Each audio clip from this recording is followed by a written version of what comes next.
నమస్తే అందరికీ welcome to page digital news. ఈరోజు జూన్ 1 మే మంత్ ముగిసిపోయింది. జూన్కి వచ్చేసాం.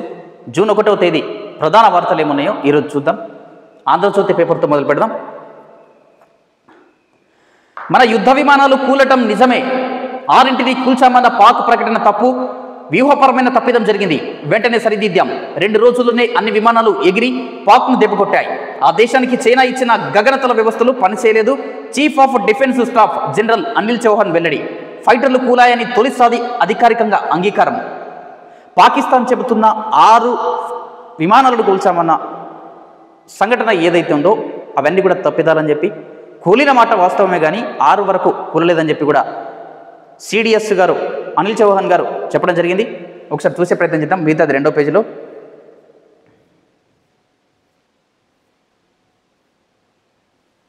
ఇక్కడ చూడొచ్చు. ఎన్ని ఫైటర్లు కూలాయన్నది కాదు, ఎందుకు కూలాయన్నదే ముఖ్యం. వ్యూహాత్మక తప్పిదం జరిగింది, అన్ని గుర్తించి వెంటనే సరిదిద్దాం. సిడిఎస్ జనరల్ అనిల్ చౌహాన్ వెల్లడి. ఆపరేషన్ సింధూర్ సమయంలో భారత్ యుద్ధ విమానాలను కోల్పోయిందని chief of defence staff general Anil Chauhan అంగీకరించారు. ఎన్ని యుద్ధ విమానాలను కోల్పోయినామన్నది వెల్లడించలేదు. 4 రాఫెల్లు సహా 6 ఫైటర్లను కూల్చామని పాకిస్తాన్ చెబుతున్నది మాత్రం తప్పని స్పష్టం చేశారు. ఎన్ని ఫైటర్లు కూలాయన్నది ముఖ్యం కాదని, ఎందుకు కూలిపోయాయన్నది కీలకమని పేర్కొన్నారు. తప్పు ఎక్కడ జరిగిందో వెంటనే గుర్తించి సరిదిద్దుకున్నామని, తర్వాత 2 రోజుల్లోనే అన్ని రకాల విమానాలు ఆయుధాలతో ఖచ్చితమైన దాడులు చేసి పాక్ను దెబ్బకొట్టామని తెలిపారు. పాక్తో నెలకొన్న ఉద్రిక్తతలో భారత్ యుద్ధ విమానాలను కోల్పోయిందన్న అంశాన్ని అధికారికంగా అంగీకరించడం ఇదే తొలిసారి.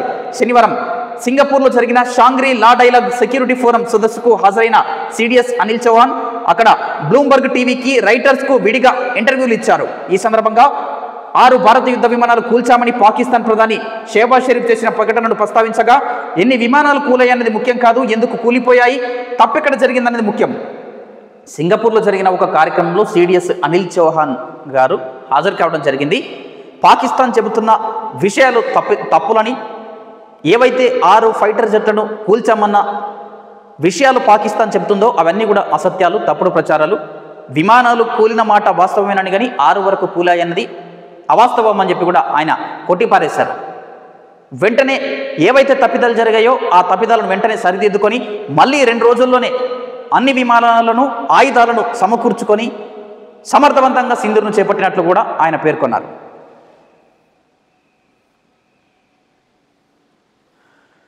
ప్రపంచ సుందరి తాయిశ్రీ సుజాత షుంగ్సిరికి వరించిన కిరీటం దయాగుణమే అత్యుత్తమమన్న జవాబుతో విజయం. 16 ఏళ్లకే రొమ్ము క్యాన్సర్ బారిన చికిత్సతో విముక్తి. అప్పటి నుంచి ఆ వ్యాధిపై అవగాహన కార్యక్రమాలు. థాయిలాండ్కు తొలిసారిగా ప్రపంచ సుందరి కిరీటం. రన్నరప్లుగా ఇథియోపియా, పోలాండ్, మార్టినిక్ సుందరిమణులు. టాప్ 20లో నందిని గుప్తా. ఎట్టకేలకు తెలంగాణ, హైదరాబాద్ కేంద్రంగా ప్రపంచ సుందరీమణి పోటీలు 72వ ప్రపంచ సుందరీమణి పోటీలు ముగిశాయి. భారత్ టాప్ 20లో నిలిచింది. భారత్ నెగ్గలేకపోయినప్పటికీ టాప్ 20లో నిలిచారు. థాయిలాండ్కు సంబంధించి సుజాత షుంగ్సిరిని ఈ కిరీటం అయితే వరించింది. ఆమె చెప్పిన జవాబుకు మెచ్చిన అక్కడున్న జడ్జిలంతా కూడా అవక్కయ్యారు. ఒకసారి చూడండి, కొంతమంది అడిగిన క్వశ్చన్లకు ఆమె సమాధానం ఎట్లా ఉందో ఇది ఆమె సమాధానం. మన వెంబడి ఒకరున్నారన్నదే ధైర్యమై, మన వెంబడి ఒకరున్నారన్న ధైర్యమే నిజమైన విజయం. బాల్యంలో తల్లిదండ్రులు మన వెన్నంటి ఉన్నట్టుగానే సమస్యల్లో ఉన్న వారికి అండగా నిలబడడం నా బాధ్యతగా భావిస్తా. మన చుట్టుపక్కల ఉన్న వారితో దయాగుణంతో వ్యవహరించడమే ఈ ప్రపంచంలో అత్యుత్తమమైన పనిగా విశ్వసిస్తా అని చెప్పి కూడా ఇంత గొప్పగా సమాధానం చెప్పడంతో అక్కడ ఉన్న జడ్జిలంతా కూడా ఫిదా అయిపోయారు. ఆమె దయాగుణంకే ప్రపంచ సుందరిమణి కిరీటం దక్కిందని చెప్పి కూడా చెప్పొచ్చు. ఒకసారి చూసే ప్రయత్నం చేద్దాం. ప్రపంచ సుందరి వేదిక థాయ్ అందం విరబూసింది. అందానికి ఆత్మవిశ్వాసం తోడుగా ఎదిగిన థాయిలాండ్ సుందరి ఓపల్ సుజాత షుంగ్సిరిని మిస్ వరల్డ్ కిరీటం వరించింది. 16 ఏళ్లకే రొమ్ము క్యాన్సర్ బారిన పడి కోలుకున్న ఆమె చేపట్టిన Opal for her project beauty with పర్సన్స్కు నిదర్శనంగా నిలిచి ఆమెను ప్రపంచ సుందరినిగా చేసింది. థాయిలాండ్కు మిస్ వరల్డ్ కిరీటం దక్కడం ఇదే మొదటిసారి. సుజాత తలపై గత మిస్ వరల్డ్ క్రిస్టినా పిజ్కోవా కిరీటాన్ని అలంకరించారు. మిస్ వరల్డ్ తొలి రన్నరప్గా ఇథియోపియా సుందరి హసెట్ దేరేజ్, రెండో రన్నరప్గా పోలాండ్ బామా మజా క్లాస్డా, మూడో రన్నరప్గా మార్టినిక్ సుందరి ఆర్లీ జోకిం నిలిచారు. మిస్ వరల్డ్ పోటీల చివరి అంకమైన గ్రాండ్ ఫినాలేలో ప్రముఖ నటుడు సోను సూద్ అడిగిన ప్రశ్నకు సుచత ఇచ్చిన సమాధానంతో అందరూ అవక్కయ్యారు. సోను సూద్ అడిగిన ప్రశ్నకు సుచత గారు ఇచ్చిన సమాధానం ఇది. ఎటకేలకు పోటీలు అయితే ముగిశాయి.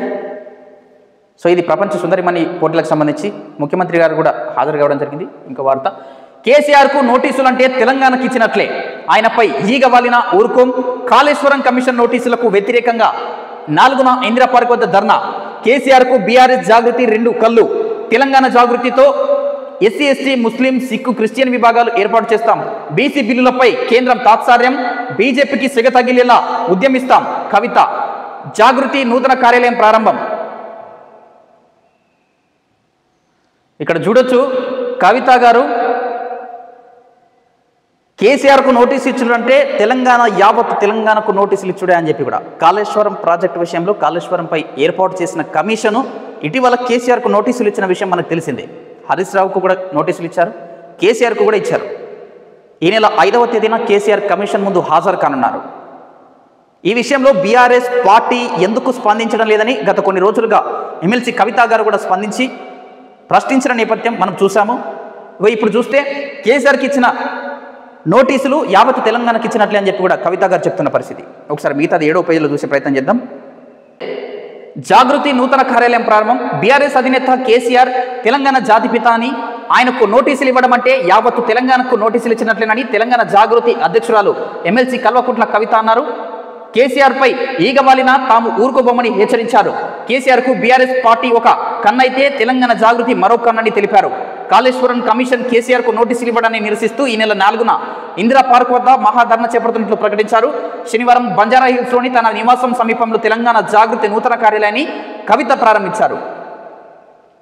జాగృతి కార్యాలయ ప్రారంభోత్సవం సందర్భంగా కవిత గారు మాట్లాడారు. బీఆర్ఎస్ పార్టీ జాగృతి ఈ 2 కూడా కేసీఆర్కు 2 కళ్ళ లాంటివి అని చెప్పి కూడా కవిత గారు చెప్తా ఉన్నారు.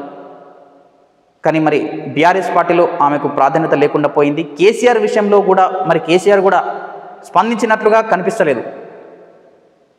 గత కొన్ని రోజులుగా చూస్తాం కవిత ఎపిసోడ్లో కవిత మారం వేసినట్లుగా కనిపించినప్పటికీ కేసీఆర్ స్పందించకపోవడం, అంటే నేరుగా స్పందించలేదు. ఇప్పటి వరకు ఫోన్లో మాట్లాడితే ఏమో కానీ నేరుగానైతే స్పందించినట్లయితే కనిపిస్తలేదు.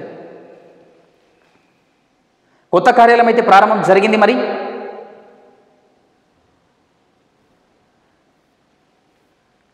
మిగతా ప్రధాన వార్తలు ఏమున్నాయో చూద్దాం ఒకసారి.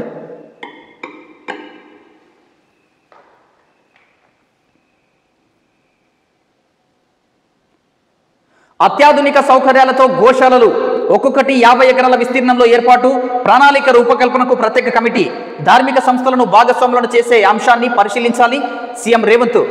రాష్ట్రంలో అత్యాధునిక సౌకర్యాలతో గోశాలలను ఏర్పాటు చేయాలని ముఖ్యమంత్రి రేవంత్ రెడ్డి అధికారులను ఆదేశించారు. గోవులను స్థలాల్లో బంధించినట్లుగా కాకుండా మేత మేసేందుకు స్వేచ్ఛగా తిరిగేందుకు వీలుగా గోశాలలు ఉండాలని సూచించారు. గోశాలల ఏర్పాటుకు మిగతాది 12వ పేజీలో చూస్తే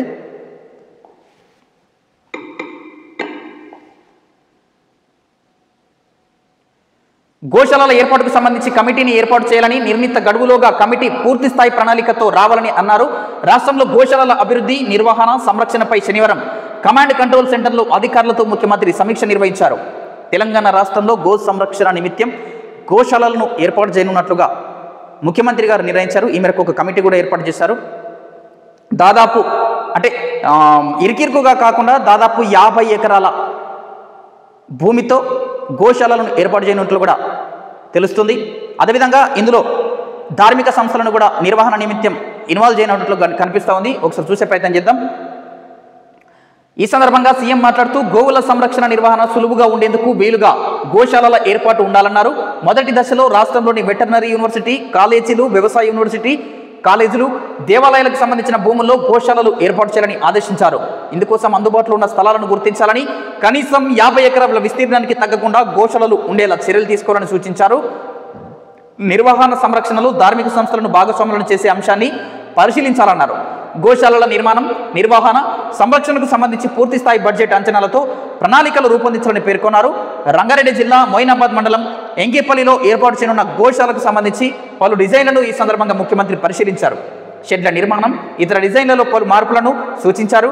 మరో 4-5 రోజుల్లోగా తుది నమూనాను ప్రభుత్వం ఖరారు చేయనుంది.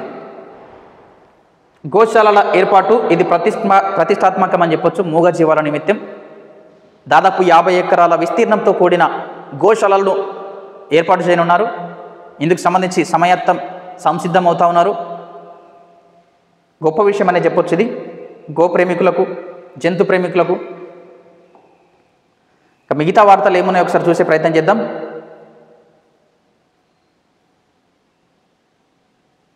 ఆపరేషన్ సింధూర్ అతిపెద్ద ఉగ్రవాద వ్యతిరేక ఆపరేషన్. ప్రధాని మోదీ. పహల్గామ్ ఉగ్రదాడి అనంతరం భారత్ స్పందనతో సింధూరం ఇప్పుడు శౌర్యానికి చిహ్నంగా మారిందని ప్రధాని మోదీ అన్నారు. ఉగ్రవాదుల పరోక్ష యుద్ధాలు ఇకపై చెల్లవని, వారి బుల్లెట్లకు ఫిరంగి గుండ్లతో సమాధానమిస్తామని పాకిస్తాన్ హెచ్చరించారు. ఆపరేషన్ సింధూర్ను దేశ చరిత్రలోనే అత్యంత విజయవంతమైన ఉగ్రవాద వ్యతిరేక ఆపరేషన్గా ఆయన అభివర్ణించారు. రాణి అహల్యాబాయి హోల్కర్ 300వ జయంతి సందర్భంగా శనివారం భోపాల్లో నిర్వహించిన లోకమాత దేవి అహల్యాబాయి మహిళా సశక్తీకరణ మహాసమ్మేళనంలో ఆయన పాల్గొని ప్రసంగించారు. సింధూరం నారీ శక్తికి చిహ్నం. పహల్గామ్లో ఉగ్రవాదులు మన నారీ శక్తిని సవాలు చేశారు. అదే వారి ఉగ్రవాదులతో పాటు వారిని పోషిస్తున్న వారికి మృత్యు గంటికలు మోగించిందని ప్రధాని మోదీ చెప్పారు. ఆపరేషన్ సింధూర్ అనేది ఉగ్రవాద సంస్థలకు ఎంత కఠినంగా అంటే వ్యతిరేకంగా నిర్వహించిన ఈ ఆపరేషన్ ఉగ్రవాద సంస్థలను మట్టుబెట్టిందని చెప్పి కూడా ప్రధాని హెచ్చరించారు. తమ ఆడబిడ్డలకు ఆటంకం జరిగితే ఏం చేస్తామో అన్నది స్పష్టమైంది అని చెప్పి కూడా మోదీ గారు హెచ్చరించిన పరిస్థితి. మిగతా వార్తలు.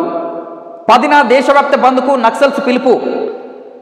ఛత్తీస్గఢ్లో జరిగిన ఎన్కౌంటర్లో మావోయిస్టు ప్రధాన కార్యదర్శి నంబాల కేశవరావు అలియాస్ బసవరాజు సహా 27 మంది నక్సల్స్ మృతికి నిరసనగా ఈ నెల 10న దేశవ్యాప్తంగా బంద్కు పిలుపునిస్తున్నట్లు సిపిఐ మావోయిస్టు పార్టీ పిలుపునిచ్చింది. ఈ మేరకు మావోయిస్టు పార్టీ కేంద్ర కమిటీ అధికార ప్రతినిధి అభయ్ పేరుతో మీడియాకు శనివారం ఓ సుదీర్ఘ లేఖ విడుదలైంది. మే 21న భారత విప్లవోద్యమ చరిత్రలో చీకటి రోజు. ఈ నెల 10న దేశవ్యాప్త బంద్ నిర్వహిస్తాం. 11 నుంచి ఆగస్టు 3 వరకు దేశవ్యాప్తంగా నంబాల సహా 27 మంది అమరుల స్మారక సభల ఏర్పాటు చేయాలని ప్రజలకు పిలుపునిచ్చారు. జూన్ 10వ తేదీన మావోయిస్టు పార్టీకి సంబంధించి ప్రధాన కార్యదర్శి నక్సలైట్ నంబాల కేశవరావుతో సహా మిగతా 27 మంది ఎవరైతే ఎన్కౌంటర్లో చనిపోయారో వారి మృతదేహాలను కూడా కుటుంబ సభ్యులకు అప్పగించలేదో ఈ విషయాన్ని వ్యతిరేకిస్తూ నిరసిస్తూ ఈ నెల 10వ తేదీన బంద్కు పిలుపునివ్వడం జరిగింది. మే 21వ తేదీని విద్రోహ దినంగా పాటిస్తామని చెప్పి కూడా ఒకసారి చూడొచ్చు. ఇక్కడ మే 21న భారత విప్లవోద్యమ చరిత్రలో చీకటి రోజు అని చెప్పి. మిగతా వార్తలు. సో ఇవి ఆంధ్రజ్యోతి పేపర్కు సంబంధించి. నెక్స్ట్ వేరే పేపర్ చూసే ప్రయత్నం చేద్దాం. నెక్స్ట్ వెలుగు దినపత్రిక చూద్దాం. ఇందులో ఏమున్నాయో. బీజేపీతో కలిసేందుకు బీఆర్ఎస్ ట్రై చేసింది, మేము దరిదాపుల్లోకి రానియలే. బండి సంజయ్. బీఆర్ఎస్ అవినీతి కుటుంబ పార్టీ, అలాంటి పార్టీతో మేము కలిసే ప్రసక్తే లేదు. కవిత లేఖ పేరిట డ్రామాలు, కాంగ్రెస్ డైరెక్షన్లో Char Patta cinema, Harish, KTR, Kavitha, Santosh lead roles, KCR joker. Congress 6 గ్యారెంటీల నుంచి ప్రజలను దృష్టి మళ్లించేందుకు ఈ ఎత్తుగడ. భారత సైన్యం ఆత్మస్థైర్యాన్ని దెబ్బతీసేలా సీఎం రేవంత్ వ్యాఖ్యలున్నాయని ఫైర్. ఈ పార్టీలకి ఏముందండి, పార్టీలు ఏవేవో మాట్లాడుతూ ఉంటాయి. అంత పెద్ద క్యాడర్ ఉన్న వ్యక్తిని పార్టీలో చేర్పించుకోకుండా ఉంటారా ఎవరైనా? పార్టీలోకి మేమే వద్దామని చెప్పేసి కూడా బండి సంజయ్ గారు చెప్తా ఉన్నారు. మరి ఇందులో ఎంత వాస్తవం ఉందో అవాస్తవాలు. బీఆర్ఎస్ పార్టీ నిజంగానే బీజేపీతో పొత్తు పెట్టుకుంటామంటే బీజేపీ నిరాకరిస్తుందా? ఎందుకు బీజేపీకి ఇంకా ఎదగాలని లేదా? ఖచ్చితంగా స్వాగతిస్తారు.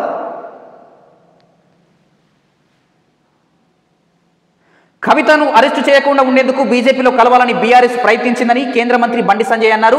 కానీ తాము దరిదాపుల్లోకి కూడా రానివ్వలేదని తెలిపారు. ఇప్పుడు కవిత లేఖ పేరిట డ్రామాలు ఆడుతున్నారని, కాంగ్రెస్ దర్శకత్వంలోనే ఇదంతా నడుస్తుందని ఆరోపించారు. కల్వకుంట్ల ఆర్ట్స్ క్రియేషన్స్ ఆధ్వర్యంలో కాంగ్రెస్ దర్శకత్వంలో చార్పత్తా సినిమా నడిపిస్తున్నారు. ఇందులో హరీష్, కేటీఆర్, కవిత, సంతోష్ లీడ్ రోల్స్ అయితే ఇందులో కేసీఆర్ను జోకర్ ప్లేస్లో పెట్టిండ్రు. కాంగ్రెస్ హామీల నుంచి ప్రజల దృష్టి మరల్చేందుకు ఇలాంటి ఎత్తుగడలు వేస్తున్నారని చెప్పి ఆయన విమర్శించారు. ఇదంతా కూడా డ్రామా. కాంగ్రెస్ దర్శకత్వంలోనే ఈ బీఆర్ఎస్కి సంబంధించిన నేతలను కీ రోల్స్గా పెట్టి ఇదంతా నడిపిస్తున్నారని చెప్పి కూడా బండి సంజయ్ గారు తీవ్రస్థాయిలో విమర్శించారు. బీఆర్ఎస్ బీజేపీతో పొత్తు కలుపుకుందాం అనుకుంటే మేమే దరిదాపులో కూడా రానియలేదని చెప్పి కూడా చెప్తా ఉన్నారు.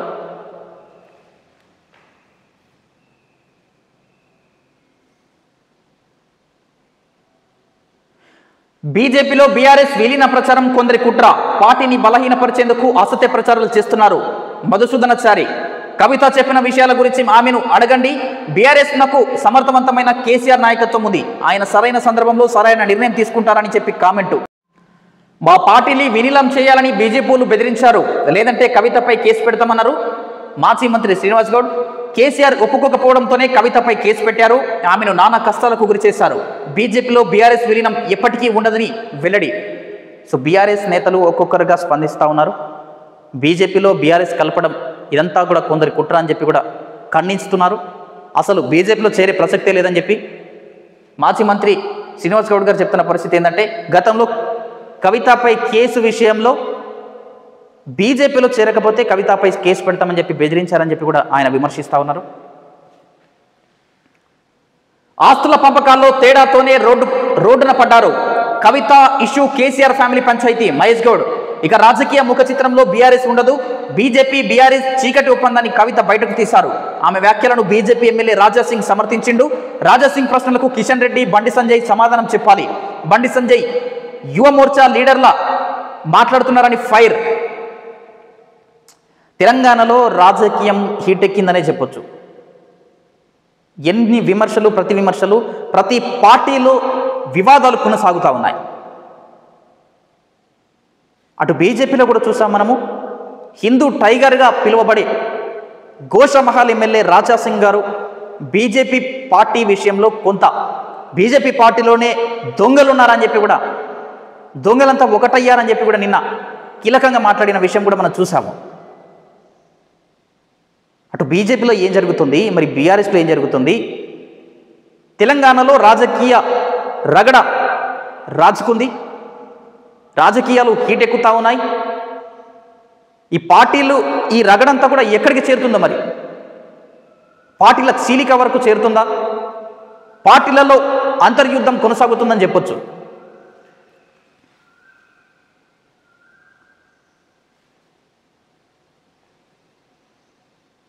ఫైనల్ బెర్త్ ఎవరిదో? ఐపీఎల్ 18వ సీజన్లో భాగంగా ఆదివారం రాత్రి అహ్మదాబాద్లో జరిగే క్వాలిఫైర్ 2 మ్యాచ్లు ముంబై ఇండియన్స్, పంజాబ్ కింగ్స్ జట్లు తడపడతాయి. ఇందులో నెక్కిన జట్టు మంగళవారం ఆర్సీబీతో ఫైనల్లో పోటీ పడుతుంది. ఐపీఎల్ ఎట్టకేలకు తుది దశకు చేరుకుంది. ఇప్పటికే ఫైనల్కు రాయల్ ఛాలెంజర్స్ బెంగళూరు చేరుకుంది. ఈరోజు క్వాలిఫైర్ 2 జరుగుతుంది.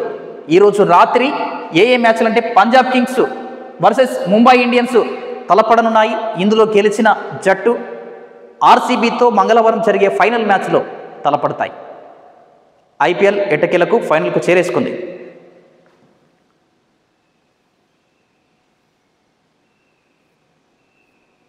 మిగతా ప్రధాన వార్తలు.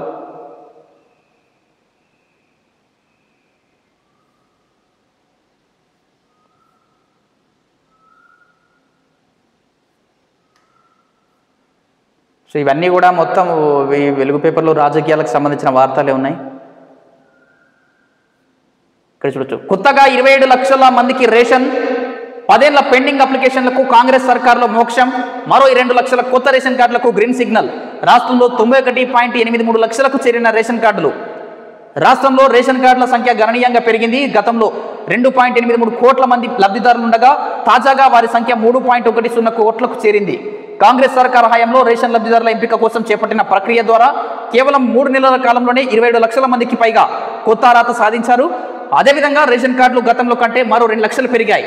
దీంతో రాష్ట్రంలో కార్డుల సంఖ్య 91.83 లక్షలకు చేరింది. జూన్ నెలలోనే ఒకే దఫలో 3 నెలలకు సంబంధించి 18 కిలోల సన్నబియ్యం ఒక్కో రేషన్ కార్డుకి అందనున్నాయి. దీంతో కొత్త లబ్ధిదారుల్లో నూతన ఉత్సాహం నెలకొంది. రేషన్ కార్డుల విషయంలో రేషన్ కార్డు లబ్ధిదారుల సంఖ్య కూడా పెరిగిందని చెప్పి కూడా గణాంకాలు చెప్తా ఉన్నాయి. మిగతా వార్తలు. నకిలీ విత్తనాలు అమ్మితే 7 ఏళ్ల జైలు శిక్ష పడి కేసులు పెడతాం. నాసి రకం విత్తనాల కట్టడికి ప్రత్యేక task force DGP Jitender, police, agriculture, seed corporation అధికారులతో ఏర్పాటు. నకిలీ విత్తనాల విషయంలో ఖరీఫ్ సీజన్ ప్రారంభం అయ్యింది.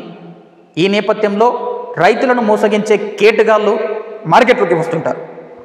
నకిలీ విత్తనాల పేరిట దందాలు కొనసాగిస్తుంటారు. కాబట్టి ప్రత్యేక చొరవ చూపుతూ ఉన్నారు ప్రభుత్వం కూడా. నకిలీ విత్తనాల కట్టడి విషయంలో అటు అధికారులతో డీజీపీ జితేందర్ గారు సమావేశం అయితే ఏర్పాటు చేయడం జరిగింది.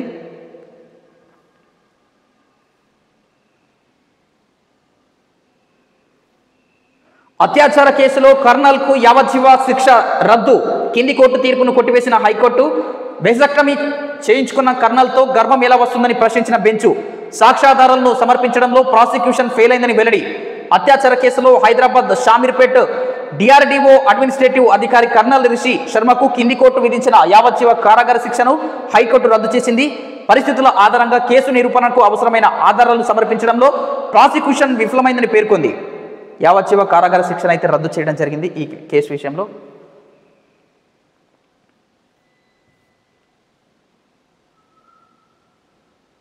జీపీఓ పోస్టులపై గందరగోళం. పాత వీఆర్ఓ వీఆర్ఏల నుంచి రాత పరీక్ష ద్వారా 3,550 మంది ఎంపిక. మిగిలిన మరో 7,404 పోస్టులను డైరెక్ట్ రిక్రూట్మెంట్ చేయాలని గతంలో ప్రతిపాదనలు. కానీ ఇప్పుడు రెవెన్యూ నుంచే సర్దుబాటు చేయాలని ఆయా సంఘాల ఒత్తిడి. గ్రామ పాలన ఆఫీసర్ల విషయం గతంలో 10,000 పైచిలుకు పోస్టులను ప్రకటించారు.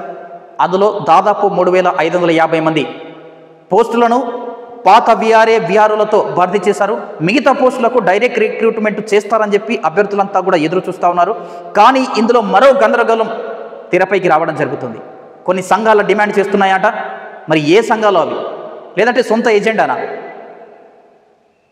రెవెన్యూ వ్యవస్థ నుంచి సర్దుబాటు చేసే ప్రయత్నాలు జరుగుతున్నాయని చెప్పొచ్చు. ఒకసారి చూసే ప్రయత్నం చేద్దాం.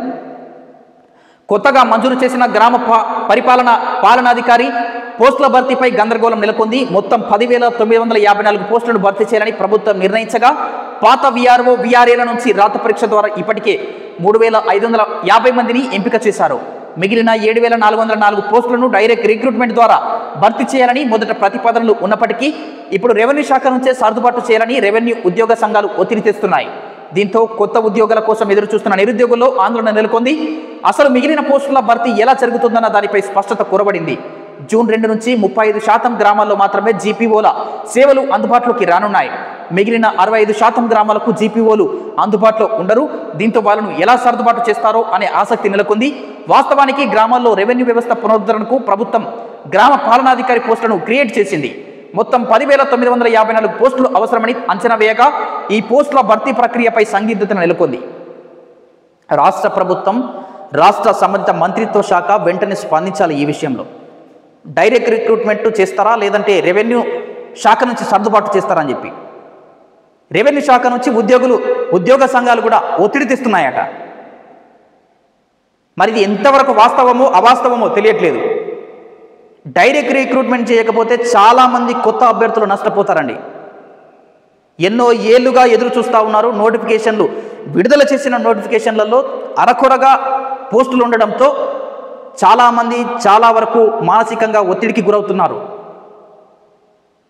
లక్షల్లో అప్లికేషన్లు ఉంటే వేలల్లో పోస్టులు ఉంటా ఉన్నాయి. ఇప్పుడు మనం చేపట్టిన జీపీఓలో 3,550 పోస్టులు గత వీఆర్ఏ వీఆర్ఓలతో భర్తీ చేయగా దాదాపు అన్ని జిల్లాలకు వందల సంఖ్యలో పోస్టులు ఖాళీగా ఉన్నాయి. అభ్యర్థులంతా కూడా ఆశాభావంతో సంతోషం వ్యక్తం చేస్తున్నారు. వెంటనే ఈ విషయంలో ప్రభుత్వం స్పందించాలి, డైరెక్ట్ రిక్రూట్మెంట్ చేపట్టాలని చెప్పి కూడా నిరుద్యోగ అభ్యర్థులు డిమాండ్ చేస్తున్నారు కూడా.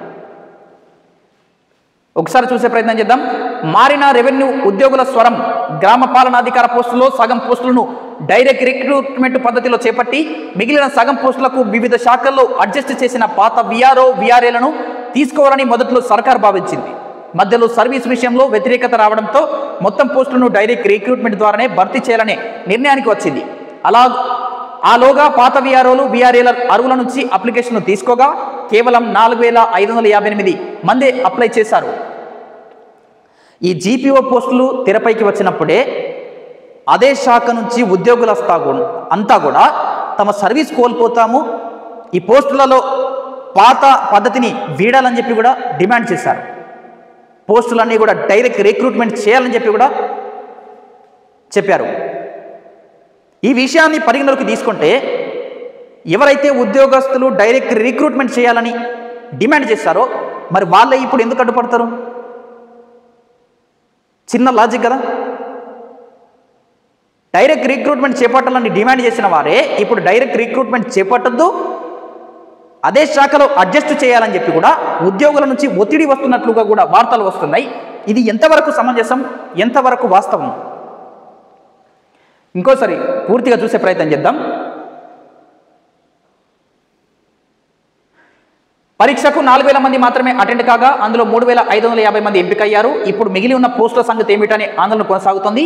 టీజీపీఎస్సీ నుంచి నోటిఫికేషన్ వస్తుందని, 7000కు పైగా పోస్టులను డైరెక్ట్ రిక్రూట్మెంట్ పద్ధతిలోనే చేపడతామని ఉన్నతాధికారులు ఇప్పటి వరకు చెప్తూ వచ్చారు. అయితే రెవెన్యూ ఉద్యోగ సంఘాలు మాత్రం రెవెన్యూ శాఖ నుంచే మిగిలిన పోస్టులను భర్తీ చేయాలని ప్రభుత్వానికి విజ్ఞప్తి చేస్తున్నాయి. పైగా పరీక్షకు హాజరు కాని వాళ్లకు, రాసి ఫెయిల్ అయిన వాళ్లకు, ఇతర రెవెన్యూ ఉద్యోగులకు జీపీఓగా అవకాశం ఇవ్వాలని కోరుతున్నాయి. నిరుద్యోగుల్లో ఆందోళన. పాత వీఆర్ఓ వీఆర్ఏల నుంచి ఎంపిక చేసిన తర్వాత మిగిలిన 7404 జీపీయూ పోస్టులను డైరెక్ట్ రిక్రూట్మెంట్ ద్వారా భర్తీ చేయాలని ప్రభుత్వం గతంలో ప్రతిపాదనలు సిద్ధం చేసింది. టీజీపీఎస్సీ ద్వారా ఈ పోస్టుల భర్తీకి నోటిఫికేషన్ విడుదల చేయొచ్చని లక్షలాది మంది నిరుద్యోగులు ఎదురు చూస్తున్నారు. గతంలో జూనియర్ పంచాయతీ సెక్రటరీ మాదిరిగా పరీక్ష నిర్వహించి 4 ఏళ్ల ప్రొబేషనరీ పీరియడ్ తర్వాత రెగ్యులర్ చేయాలని ప్రతిపాదన కూడా ప్రభుత్వం తీసుకొచ్చింది. కానీ ఇప్పుడు రెవెన్యూ సంఘాలు ఉన్న ఉద్యోగుల్లోంచి సర్దుబాటు చేయాలని కోరుతుండడంతో ప్రభుత్వం పునరాలోచనలు పడింది. ఈ తరుణంలో గ్రామ పాలనాధికార పోస్టుల భర్తీపై ప్రభుత్వం త్వరలో స్పష్టత ఇవ్వాలని నిరుద్యోగులు కోరుతున్నారు. అంతో ఇంతో ఈ జీపీఓ పోస్టులతో నిరుద్యోగులు కొత్త చిగురులు, కొత్త ఆశలు చిగురించాయి. ఆ లోపే వారి ఆశలను అడియాశలు చేస్తూ ఉన్నారు. ఈ విషయంలో ప్రభుత్వం వెంటనే స్పందించాలి, స్పష్టతనివ్వాలి. జీపీఓ పోస్టులను డైరెక్ట్ రిక్రూట్మెంట్ చేస్తారా, లేదంటే అదే వ్యవస్థలో నుంచి భర్తీ చేస్తారా? ఎంతోమంది ఆశగా ఎదురు చూస్తూ ఉన్నారు. ఇప్పటికే జీపీఓ ప్రిపరేషన్లో కూడా ఉన్నారు చాలామంది అభ్యర్థులు. నోటిఫికేషన్ ఎప్పుడెప్పుడు వస్తుందా అని ఎదురు చూస్తూ ఉన్నారు. రేపు జూన్ 2వ తేదీ తెలంగాణ ఆవిర్భావ దినోత్సవం జరగనుంది. ఈ తేదీన నిరుద్యోగులంతా కూడా ఆశతో ఎదురు చూస్తూ ఉన్నారు. ఎందుకంటే నోటిఫికేషన్లు విడుదల చేస్తారని. నిరుద్యోగులకు కావాల్సింది ఏంటి? ఉద్యోగ నోటిఫికేషన్లే. వాళ్ళేం ఆస్తులు అడగట్లేదు. ఖాళీగా ఉన్న పోస్టులను భర్తీ చేస్తే రాష్ట్రంలో సంక్షేమ పథకాలన్నీ కూడా చివరి లబ్ధిదారు వరకు చేరుతాయి. ప్రభుత్వ రంగంలో యువకులు ఉంటే కూడా అవినీతి తగ్గుతుందని చెప్పి కూడా కొందరు విశ్లేషకులు కూడా చెప్తా ఉన్నారు. మరి ప్రభుత్వాలు ఏం చేస్తూ ఉన్నాయి? పాత పద్ధతిలోనే పాత వ్యవస్థలో ఉన్న వారిని సర్దుబాటు చేసుకుంటూ పోతే ఇటు చదువుకుంటున్న నిరుద్యోగులు ఏం కావాలి? మరి ఇంకెన్నాళ్ళు చదువుకోవాలి వారు? కాబట్టి రాష్ట్ర ప్రభుత్వం ఈ విషయమై వెంటనే స్పందించాలి. ఇంకా ఎట్లాంటి స్పందన ప్రభుత్వం నుంచి రాలేదు. అంతలోపే ఈ గందరగోళం జరుగుతూ ఉంది. జీపీఓ పోస్టుల విషయంలో మరి ఏం జరుగుతుందో ఉత్కంఠ నెలకొంది. నిరుద్యోగులంతా కూడా ఆసక్తిగా ఎదురు చూస్తూ ఉన్నారు. సో మిగతా రేపటి నుంచే రాజీవ వికాసం తొలి దశలో 1,00,000 మందికి 50,000 లక్ష రుణాల పంపిణీ. రాజీవ వికాసం స్కీమ్లో భాగంగా రుణాల పంపిణీకి సర్కార్ ఏర్పాట్లు పూర్తి చేసింది. ఈ నెల 2న రాష్ట్ర ఆవిర్భావ దినోత్సవం నుంచి 9 వరకు మంత్రులు, ఎమ్మెల్యేలు లబ్ధిదారులకు రుణాలను పంపిణీ చేయనున్నారు. ఈ నెల 10 నుంచి 15 వరకు లబ్ధిదారులకు ట్రైనింగ్ ఇవ్వనుండగా 15 నుంచి యూనిట్లు గ్రౌండింగ్ కానున్నాయి. లబ్ధిదారుల తుది జాబితా బ్యాంకర్ల నుంచి అందిందని, తర్వాత అది జిల్లా ఇన్ఛార్జ్ మంత్రుల ఆమోదంతో కలెక్టర్లకు చేరిందని ఎస్సీ వెల్ఫేర్ అధికారులు చెబుతున్నారు. తొలి దశలో 50,000 లక్షలోపు రుణాలు కోసం అప్లై చేసుకున్న వాళ్ళకి ఎంపికైన 1,00,000 మంది లబ్ధిదారులకు రుణ మంజూరు పత్రాలను అందజేయనున్నారు. తొలి దశలో జూన్ 2వ తేదీ నుంచి ఈ రాజీవ వికాసం పంపిణీ చేయనున్నారు. 50,000 లక్ష రూపాయల కోసం ఎవరైతే దరఖాస్తు చేసుకున్నారో వారిని మాత్రమే తొలి దశలో ఎంపిక చేసి పంపిణీ చేయనున్నారు. ఈ నెల 15వ తేదీ నుంచి కూడా వారికి ట్రైనింగ్ ఇవ్వనున్నారు. దాని తర్వాత పత్రాలు కూడా అందజేయనున్నారు. 6,000 కోట్లతో మొత్తం 5 లక్షల మందికి స్కీమ్ను అమలు చేయాలని ప్రభుత్వం నిర్ణయించింది. లబ్ధిదారుల ఎంపిక ప్రక్రియ గత నెల 27తో పూర్తయింది. ఈ పథకానికి 4 కేటగిరీల రుణాలకు 16.22 లక్షల దరఖాస్తులు వచ్చాయి. 2 లక్షల నుంచి 4 లక్షల రుణాలకు అత్యధికంగా 12 లక్షలకు పైగా అప్లికేషన్లు వచ్చాయి. తొలి దశలో 50,000 లక్ష వరకు రుణాలు ఇస్తుండగా దశల వారీగా మిగతా కేటగిరీలకు రుణాలు ఇవ్వనున్నట్లు తెలుస్తోంది. 50,000 లోపు రుణాన్ని 100% సబ్సిడీతో ఇవ్వనుండగా లక్షలోపు రుణానికి 90% సబ్సిడీ ఇవ్వనున్నారు. మిగతా కేటగిరీలకు 80%, 70% సబ్సిడీ అందజేయనున్నారు. దీనికి సంబంధించి మనం గతంలోనే ఒక వీడియో చేశాము. రాజీవ్ వికాసానికి సంబంధించి ఎన్ని కేటగిరీలు, ఎంత సబ్సిడీ అనేది డిస్క్రిప్షన్లో లింక్ కూడా పెడతాము, ఒకసారి చూసే ప్రయత్నం చేయండి. దశల వారీగా అక్టోబర్ లోపు ఈ పథకాన్ని పూర్తి చేయనున్నట్లు కూడా తెలుస్తూ ఉంది. మొదటి విడతలో 50,000, ₹1,00,000 అప్లై చేసుకున్న వారికి పంపిణీ పత్రాలు అందజేస్తారు రేపు. మిగతా వారికి 2 లక్షలు, 4 లక్షల రుణాలకు అప్లికేషన్లు పెట్టుకున్న అభ్యర్థులకు, దరఖాస్తుదారులకు మళ్ళీ విడతలో పంపిణీ చేయనట్లు కూడా జరుగుతూ ఉంది. చూడాలి మరి. నెక్స్ట్ సత్యమేవ జయతే దినపత్రిక చూసే ప్రయత్నం చేద్దాం. ఢిల్లీలో కోవిడ్తో తొలి మరణం, 24 గంటల్లోనే 4 మృతి. దేశవ్యాప్తంగా మళ్లీ కోవిడ్ కేసులు పెరుగుతున్నాయి. తాజా అధికారిక సమాచారం ప్రకారం ప్రస్తుతం భారత్లో 3,395 యాక్టివ్ కోవిడ్ కేసులు ఉన్నాయి. ఇందులో 1,435 మంది తాజాగా కోలుకున్నట్లు సమాచారం. కొన్ని రాష్ట్రాల్లో కేసులు భారీగా నమోదవుతుండగా కొన్ని రాష్ట్రాల్లో మాత్రం తక్కువగానే ఉన్నట్లు తెలుస్తోంది. దేశంలో 3,395 కరోనా కేసులు, ఆందోళన అవసరం లేదంటున్న నిపుణులు. దేశంలో గత 24 గంటల్లో 4 కరోనాతో మృతి, కొత్తగా 685 మందికి కోవిడ్ నిర్ధారణ. కేరళలో అత్యధికంగా 1,336 యాక్టివ్ కేసులు నమోదు. 3,000 దాటిన కోవిడ్ కేసులు. కరోనా మహమ్మారి అంచెలంచెలుగా చాప కింద నీరులా ప్రవహిస్తూ ఉంది. ప్రజలంతా కూడా స్వీయ రక్షణే దీనికి ఆత్మరక్షణ అవుతుంది, శ్రీరామ రక్ష అవుతుంది. ప్రజలంతా కూడా స్వీయ రక్షణ పాటించండి. ఎట్లాంటి కరోనా మహమ్మారే కాదు, ఏ మహమ్మారిలు వచ్చినా దాన్ని అడ్డుకోవచ్చు అని చెప్పి నిపుణులు కూడా చెబుతున్న పరిస్థితి. ఆందోళన చెందాల్సిన అవసరం లేదట. కరోనా కేసులు కొంత పెరుగుతూ ఉన్నాయి. ప్రజలంతా కూడా స్వీయరక్షణ పాటిస్తే దాన్ని అరికట్టవచ్చు. ఇక మిస్ వరల్డ్ 2025 విజేతగా మిస్ థాయిలాండ్, ఇది చూసేసాం ఇంతకుముందే. మిస్ వరల్డ్ పోటీలు సూపర్ సక్సెస్, హర్షం వ్యక్తం చేసిన మంత్రి జూపల్లి. హైదరాబాద్ వేదికగా తెలంగాణ పర్యాటక ప్రమోషన్, సంస్కృతి సాంప్రదాయాలు ప్రతిబింబించడమే లక్ష్యంగా నిర్వహించిన మిస్ వరల్డ్ 2025 పోటీలు విజయవంతం కావడంపై పర్యాటక సాంస్కృతిక శాఖ మంత్రి జూపల్లి కృష్ణారావు హర్షం వ్యక్తం చేశారు. ముఖ్యమంత్రి రేవంత్ రెడ్డి చొరవతో, దిశానిర్దేశంతో అత్యంత ప్రతిష్టాత్మకమైన మిస్ వరల్డ్ పోటీలను సక్సెస్ఫుల్గా నిర్వహించామని చెప్పి కూడా సంబంధిత మంత్రి జూపల్లి కృష్ణారావు కూడా హర్షం వ్యక్తం చేశారు. బీఆర్ఎస్ నుంచే విలీన ప్రయత్నాలు, కవిత అరెస్ట్ కాకుండా చూడడానికి బీఆర్ఎస్ నేతలు ప్రయత్నించారు. ఇంతకుముందు చూసాము. బీజేపీ ఎట్లాంటి పొత్తు పెట్టుకునే ఆలోచనలు లేదు. బీఆర్ఎస్ మాత్రమే కేసు నుంచి తప్పించుకోవడానికి, అరెస్టు నుంచి తప్పించుకోవడానికి బీజేపీతో ప్రయత్నాలు జరిపిందని చెప్పి కూడా కేంద్ర మంత్రి బండి సంజయ్ గారు విమర్శించిన పరిస్థితి. రాష్ట్రంలో 5 రోజుల పాటు వర్షాలు చూడొచ్చు మిగతా పేజీలో. రాష్ట్రంలో 5 రోజుల పాటు వర్షాలు, రాష్ట్ర వ్యాప్తంగా 5 రోజుల పాటు వర్షాలు కురిసే అవకాశం ఉన్నట్లు హైదరాబాద్ వాతావరణ కేంద్రం పేర్కొంది. రాష్ట్ర వ్యాప్తంగా 5 రోజుల పాటు 30 నుంచి 40 కిలోమీటర్ల వేగంతో ఈదురుగాలులు వీస్తాయని తెలిపింది. రాష్ట్రంలో నిర్మల్, రాజన్న సిరిసిల్ల, కరీంనగర్, పెద్దపల్లి, జయశంకర్, భూపాల్పల్లి, ములుగు, భద్రాద్రి కొత్తగూడెం, ఖమ్మం, నల్గొండ, సూర్యాపేట, మహబూబాబాద్, వరంగల్, హన్మకొండ, జనగాం, సిద్దిపేట తదితర జిల్లాలలో వర్షాలైతే రానున్నాయి. ప్రజలంతా కూడా అప్రమత్తంగా ఉండాలి. ఇప్పటికే రాష్ట్రంలోకి నైరుతి ఋతుపవనాలు ప్రవేశించాయి. 2 వారాల ముందుగానే నైరుతి ఋతుపవనాలు ప్రవేశించిన విషయం మనకు తెలిసిందే.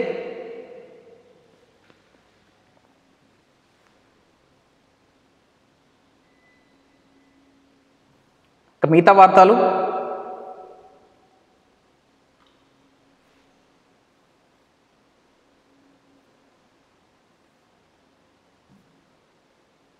సో ఇవన్నీ కూడా ప్రాంతీయ వార్తలకు సంబంధించి. సో ఇవండి జూన్ 1కి సంబంధించి ప్రధాన వార్తలు. చూస్తూనే ఉండండి మన పీజే డిజిటల్ న్యూస్. నేను మీ ప్రదీప్ జిల్లెడ్వార్.